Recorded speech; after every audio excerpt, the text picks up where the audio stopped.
Welcome back to my YouTube channel MKF classes. तो students, एक बार फिर मैं रिपुदन पांडे आप सभी छात्रों को MKF क्लासेज के माध्यम से पढ़ाने के लिए उपस्थित हूँ। तो आज का जो हमारा वीडियो है सिंथेसिस पे है, खासकर इंटरमीडिएट स्टूडेंट्स के लिए है।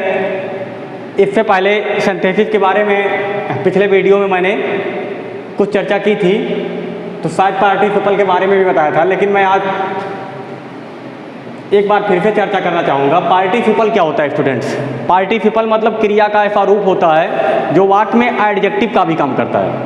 यह आपका 3 प्रकार का होता है: प्रेजेंट पार्टिसिपल, पास्ट पार्टिसिपल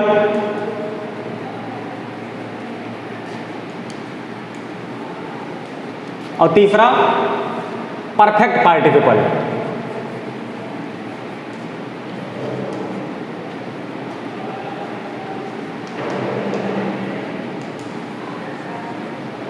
तो स्टूडेंट्स, हम अभी तक प्रेजेंट पार्टिसिपल पे अभी तक हम प्रेजेंट पार्टिसिपल पर चर्चा कर चुके हैं। तो प्रेजेंट पार्टिसिपल को मैं एक बार फिर से रिपीट करना चाहूँगा। प्रेजेंट पार्टिसिपल क्या होता है? यह क्रिया का ऐसा रूप होता है, ठीक है, जिससे कार्य के जारी रहने का भाव प्रकट होता है, या फिर इसके अंतर्गत 2 कार्य साथ साथ होने का भाव प्रकट होता है। यह क्रिया की मूल रूप में ING जोड़ने से बनता है। तो जब सिंथेसिस हम करते हैं, मतलब वाक्य को हम कंबाइन करते हैं, 2 या 2 से अधिक वाक्यों को जोड़ करके एक नया वाक्य बनाते हैं, तो पार्टिसिपल के अंतर्गत, प्रेजेंट पार्टिसिपल के अंतर्गत वाक्य को कैसे जोड़ेंगे, हमें इस बात को समझना अच्छी तरह से स्टूडेंट्स। जैसे कोई वाक्य ले लीजिए,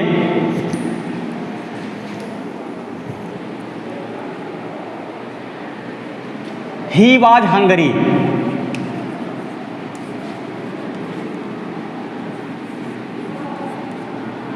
He took food.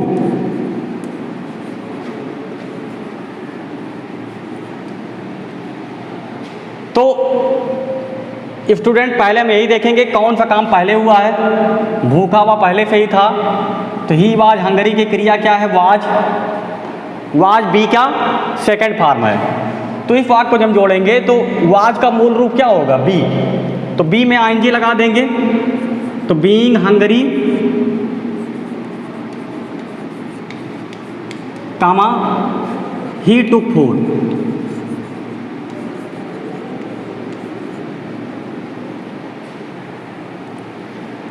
चलिए अगला एग्जाम्पल लेते हैं। The child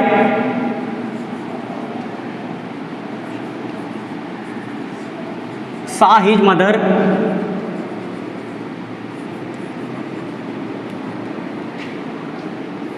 he began to weep।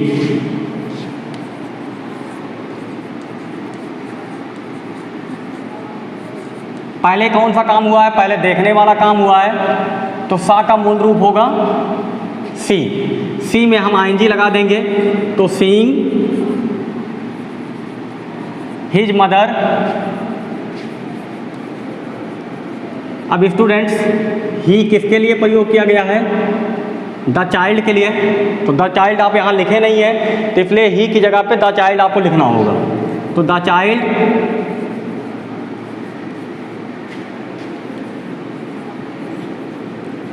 Begin to weep. अब हिंदी में बात करेंगे। सीइंग हिज मदर, अपनी माँ को देखकर बच्चा रोने लगा। अगला एग्जाम्पल लेते हैं।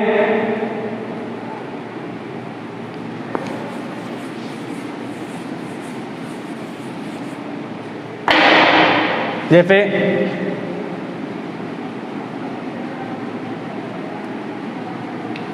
आई saw a dog। दूसरे वाक्य में द डॉग वाज बार्किंग। अब इसको जोड़ेंगे। मैं एक कुत्ता देखा, कुत्ता भौंक रहा था। तो कुत्ता वहाँ पे कौन सा काम कर रहा था? कुत्ते को देखा गया। तो यहाँ पे जो प्रेजेंट पार्टिसिपल है किसकी विशेषता बता रहा है, कुत्ते की, तो क्या हो जाएगा आई सॉ ए डॉग।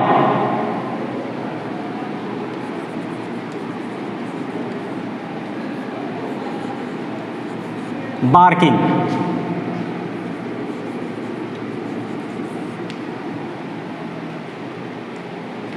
हाँ, और एग्जाम्पल लेते हैं। अगर पहला वाक्य पास्ट कंटिन्यूअस में हो, जैसे ही वाज लाफिंग,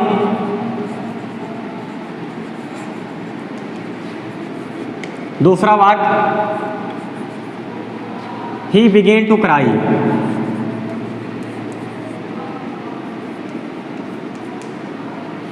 तो क्या हो जाएगा, ही वाज लाफिंग, पहले वह हंस रहा था, तो यहाँ क्या हो जाएगा, वह हंस रहा था, वह चिल्लाने लगा, तो हंसते हंसते वह चिल्लाने लगा। तो ऐसी स्थिति में क्या करेंगे, जब पहला वाक्य पास्ट कंटिन्यूअस में है तो यहाँ हम वाइल लगा देंगे, वाइल लाफिंग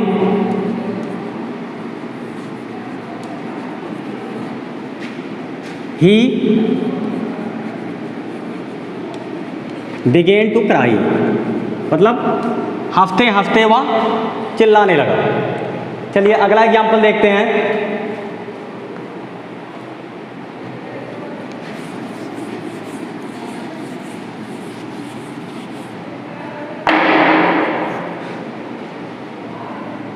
जैसे मान लीजिए 2 से अधिक वाक्य हैं। द हंटर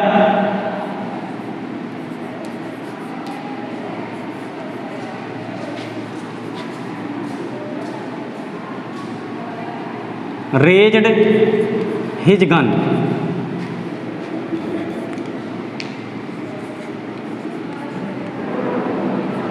दूसरा वाक्य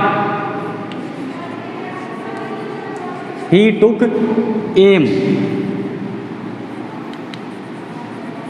एट द बर्ड। एक वाक्य और कर लेते हैं ताकि आपके समझ में आ जाए। 2 से अधिक वाक्य भी है तो भी हम प्रेजेंट पार्टिसिपल में कैसे जोड़ेंगे। तीसरा वाक्य ही शॉट इट, मतलब शिकारी अपनी बंदूक उठाया, वह चिड़िया पर निशाना लगाया, वह इसे मार दिया।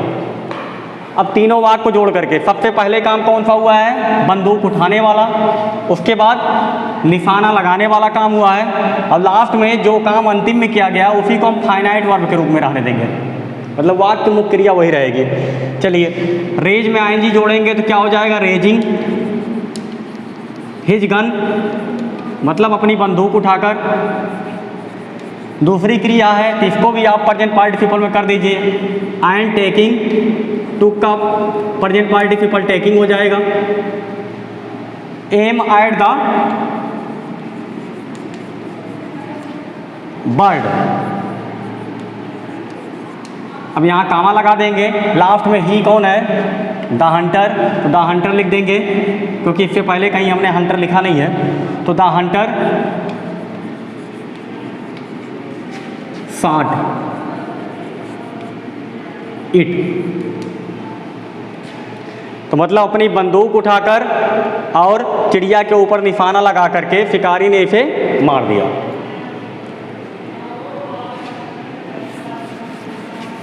अब स्टूडेंट्स इसके बाद आज हमें डिटेल में पढ़ना है पास्ट पार्टिसिपल।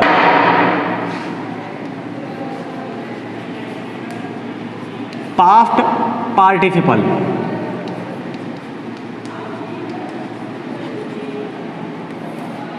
पास्ट पार्टिसिपल क्या होता है, यह क्रिया का थर्ड फॉर्म प्रयोग करने से बनता है, मतलब क्रिया का थर्ड फॉर्म प्रयोग करने से बनता है और इससे किसी भी कार्य के पूरी तरह से समाप्त हो जाने का भाव प्रकट होता है।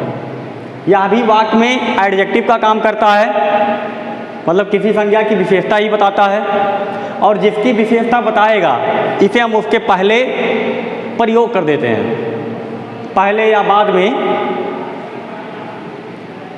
तो जैसे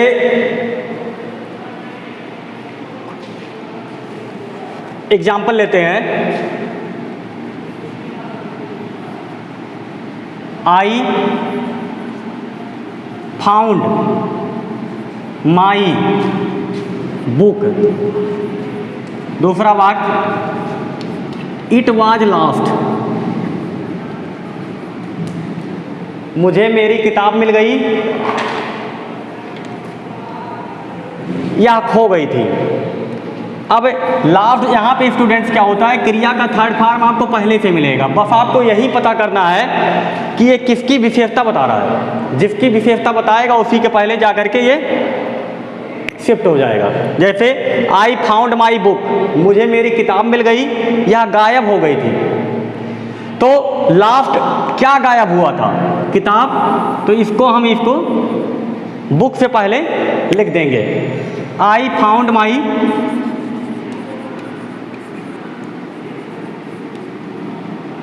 लास्ट बुक, मतलब दोनों वाक्यों को जब एक साथ देखेंगे तो I found my last book, मुझे मेरी खोई हुई किताब मिल गई। चलिए अगला एग्जांपल लेते हैं।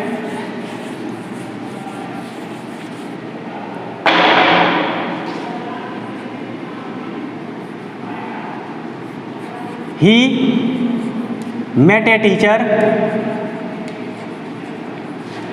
the teacher was retired,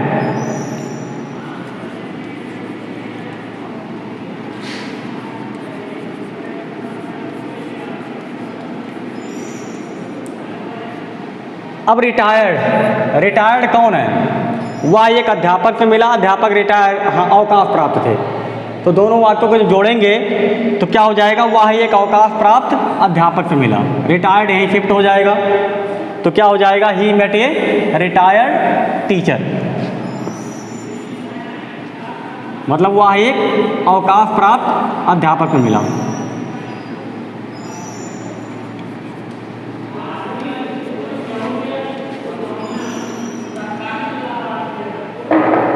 चलिए अगला एग्जाम्पल लेते हैं।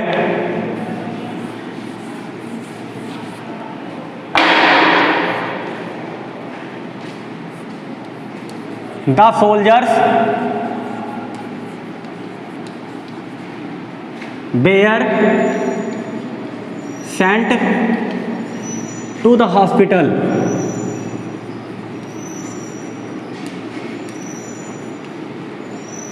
मतलब सैनिक अस्पताल भेज दिए गए। दूसरा वाक्य, दे वेयर वुंडेड, अब यहाँ पे क्रिया का थर्ड फॉर्म आया घायल।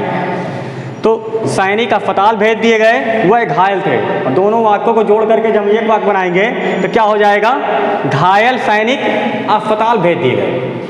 तो क्या हो जाए, हाँ, वुंडेड किसकी विशेषता बता रहा है, सैनिकों की, मतलब सैनिक कैसे थे, घायल थे।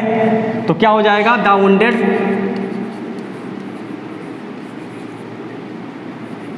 Soldiers were sent to the hospital.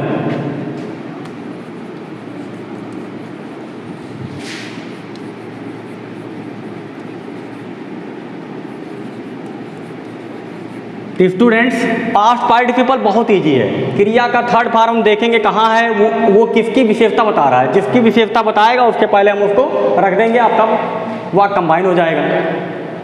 चलिए एक एग्जांपल और लेते हैं। जैसे आपने एक कहावत सुना होगा कि दूध, जैसे ये child was burned,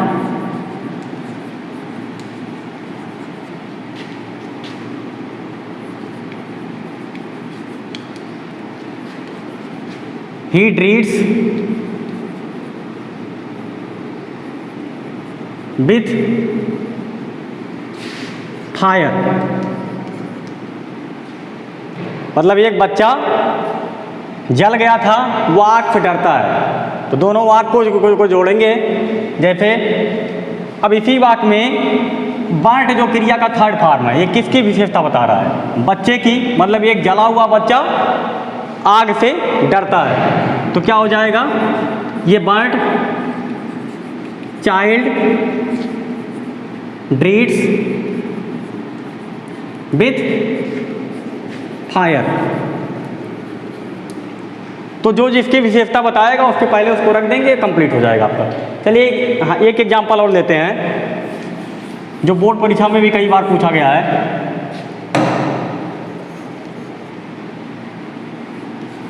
he lost his book.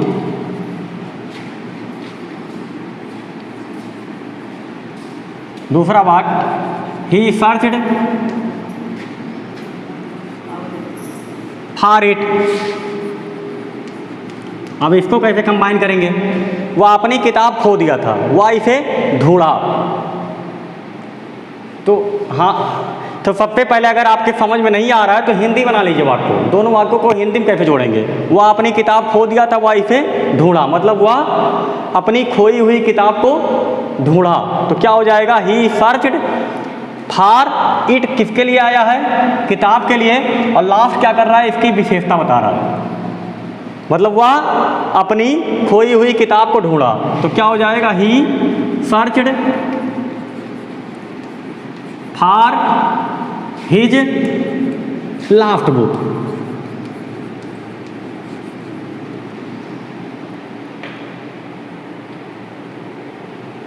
चलिए दो से अधिक वाक्य रखते हैं तब उसको जोड़ते हैं।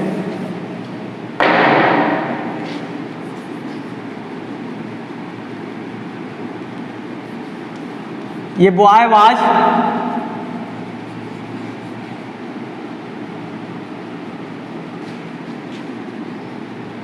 बीपिंग।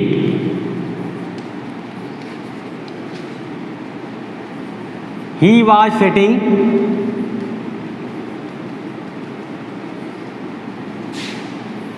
On a chair.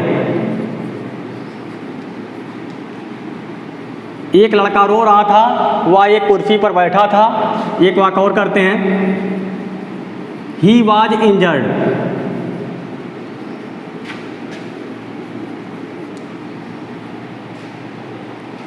अब तीनों वाक्य को कैसे जोड़ेंगे? एक लड़का रो रहा था, वह कुर्सी पर बैठा था, वह घायल था। तो घायल लड़का कुर्सी पर बैठा हुआ रो रहा था। तो क्या हो जाएगा? इंजर्ड आपका पास्ट पार्टिसिपल है, तो यहाँ पास्ट पार्टिसिपल और प्रेजेंट पार्टिसिपल दोनों का प्रयोग करके हम वाक्य जोड़ेंगे। क्योंकि तो क्या हो जाए? एक आयन हो जाएगा अब यहाँ पे, क्योंकि हाँ इसका उच्चारण आपका वावेल फोर आयन जड़ का, तो ion injured. Boy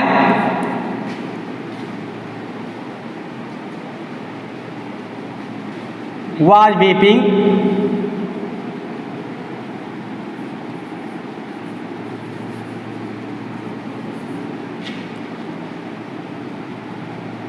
sitting on a chair।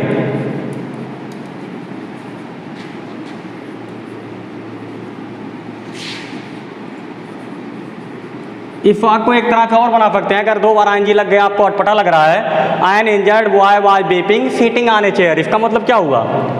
कुर्सी पर बैठा हुआ एक घायल लड़का रो रहा था।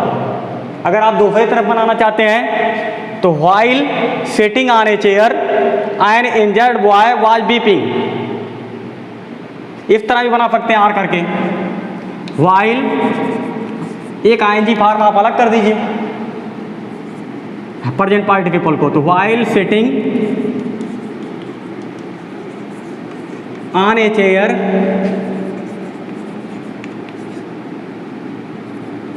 an injured boy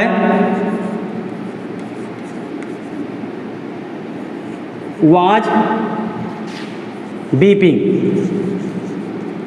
तो ये भी कंबाइन हो गया सिंपल सेंटेंस में।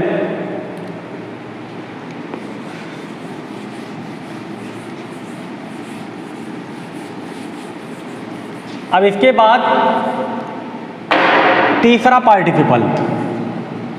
हाँ स्टूडेंट्स, एक चीज मैं और क्लियर कर दे रहा हूं। प्रेजेंट पार्टिसिपल से कार्य के जारी रहने का भाव प्रकट होता है और पास्ट पार्टिसिपल से कार्य के समाप्त होने का भाव प्रकट होता है।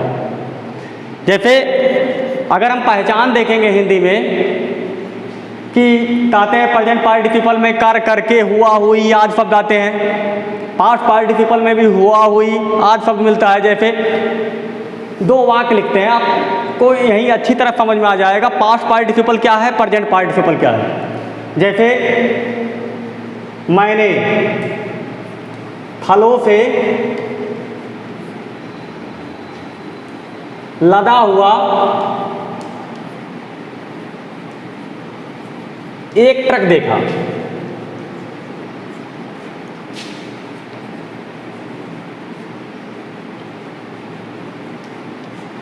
दूसरा वाक्य, मैंने फलों से लदता हुआ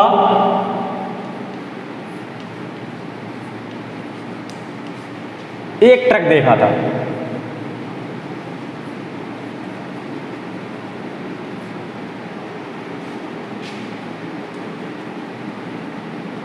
अब दोनों वाक्यों में अंतर है स्टूडेंट्स।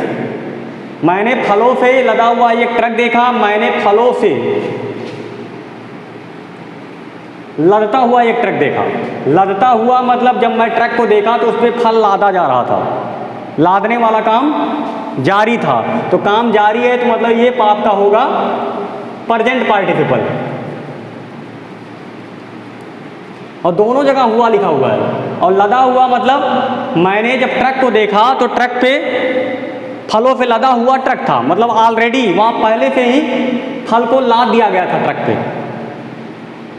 तो इसका जब ट्रांसलेशन करेंगे पास्ट पार्टिसिपल में होगा, और इसका जब ट्रांसलेशन करेंगे तो प्रेजेंट पार्टिसिपल में होगा। जैसे I saw a truck loaded with fruits. अब यहाँ क्या होगा, I saw a truck loading with fruits. कार्य जारी है तो आईएनजी लग जाएगा, और कार्य खत्म हो गया है तो क्रिया का थर्ड फॉर्म हो जाएगा। क्रिया का थर्ड फॉर्म मतलब पास्ट पार्टिसिपल, और क्रिया का आईएनजी फॉर्म मतलब प्रेजेंट पार्टिसिपल। क्लियर हो गया होगा स्टूडेंट्स। इसी के साथ ये वीडियो समाप्त करते हैं। अब कल हम पढ़ेंगे perfect participle. Perfect participle, past participle, present participle, तीनों में अंतर क्या होता है, क्या चीज़ें हमें कंफ्यूज करती हैं। हम कभी कभी हम समझ नहीं पाते हैं कि वाक्य को हम परफेक्ट पार्टिसिपल में जोड़ें कि प्रेजेंट पार्टिसिपल में। तो सारी चीज़ें कल के वीडियो में क्लियर हो जाएंगी। धन्यवाद।